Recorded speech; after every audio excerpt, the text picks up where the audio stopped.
सनातन धर्म था, है और रहेगा। सनातन का अर्थ है शाश्वत। इतना बड़ा भारतीय संस्कृति, धर्म, कल्चर, ट्रेडिशन ये पूरे विश्व के लिए आज एक उदाहरण बन के खड़ा हो रहा है।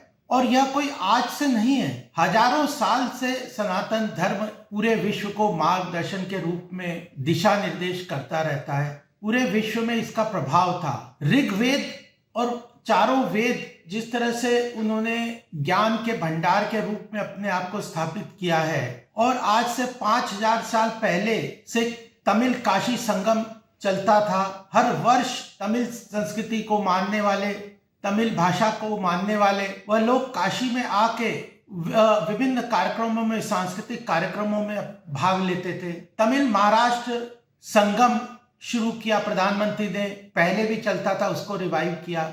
आज प्रधानमंत्री जिस प्रकार से दक्षिण भारत की सांस्कृतिक धरोहर को पुनः मजबूती से उजागर करने का प्रयास कर रहे हैं, चाहे वो केरला की मलयाली संस्कृति हो या कर्नाटक की तेलुगु भाषी लोगों की सांस्कृतिक धरोहर हो या तमिलनाडु की तमिल सांस्कृतिक धरोहर हो, इस मजबूत विरासत को, इस मजबूत धरोहर को आज पूरे विश्व पटल पे ले जाने का प्रयास मजबूती से प्रधानमंत्री जी कर रहे हैं। और आप देखिए कि अगर हम इतिहास में जाएं तो वेदों की ऋचाएं, वेदों की विभिन्न धाराएं, उन धाराओं का जो कंजर्वेशन है, प्रिजर्वेशन है, उस धाराओं को आज भी पढ़ने, लिखने और समाहित करके संजो के रखने वाले जो विद्वान लोग हैं, आज जिस प्रकार से दक्षिण भारत में मिलते हैं, वो पूरे देश में, भारत में और कहीं उस तरह का ज्ञान का भंडार प्राप्त आसानी से नहीं होता। उन ऋचाओं को, धाराओं को, वेदों की मंत्रों को, उनके जो उच्चारण के जो मुद्राएं हैं, उन सब के साथ उन लोगों को वो प्रिजर्व करके रख रहे हैं। और मंदिरों को ही देख लीजिए आप, दक्षिण भारत के मीनाक्षी मंदिर, इतने अनेकों अनेकों मंदिर हमारे सामने देखते हैं हम। उस विरासत को भी आज दक्षिण भारत ने संजो के रखा हुआ है। और कुछ लोग अपनी व्यक्तिगत स्वार्थ पूर्ति के लिए, अपनी संस्कृति को, अपने राजनीतिक उद्देश्यों को पूरा करने के लिए जिस तरह का एक कैंपेन चला रहे हैं, सनातन धर्म को इस तरह से बीमारी बताने वाले, सनातन धर्म को खत्म करने के लिए एक मूवमेंट चलाने वाले, अपने आप में यह केवल राजनीतिक स्वार्थ के लिए कर रहे हैं। देश इन सबको कभी भी माफ नहीं करेगा।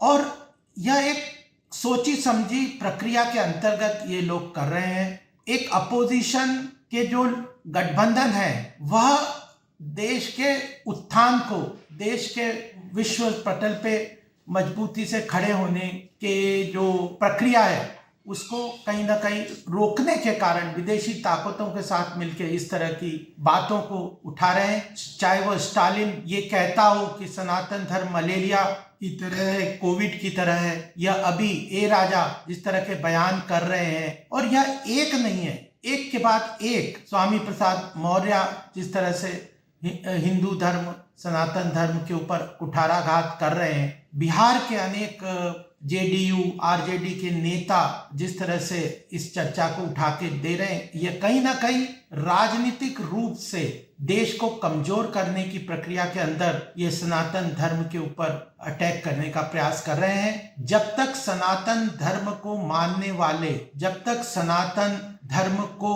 अपने जीवन में अपनाने वाले और उसके इतिहास पे स्वाभिमान के साथ खड़े होने वाले, उसको जानने वाले इस देश में रहेंगे, तब तक यह जो हम संकल्प लेते थे कि भरत खंडे जम्बू द्वीपे और आसेतु हिमालय, यानी समुद्र से लेके हिमालय तक भारत एक है, उस अखंड भारत की कल्पना को जो लेके हम चले हैं, वही इस देश को पुनः विश्व गुरु के स्थान पे स्थापित कर सकता है। और ये विघटनकारी शक्तियां ज्यादा दिन टिकने वाली नहीं है। देश अब जाग चुका है, देश भारत की संस्कृति के स्वाभिमान पे खड़ा हो चुका है और वह जान चुका है कि यह एक ग्रुप है जो कभी भी देश का उत्थान नहीं चाहता। जब नाश मनुष्य पर आता है, विवेक पहले मर जाता है।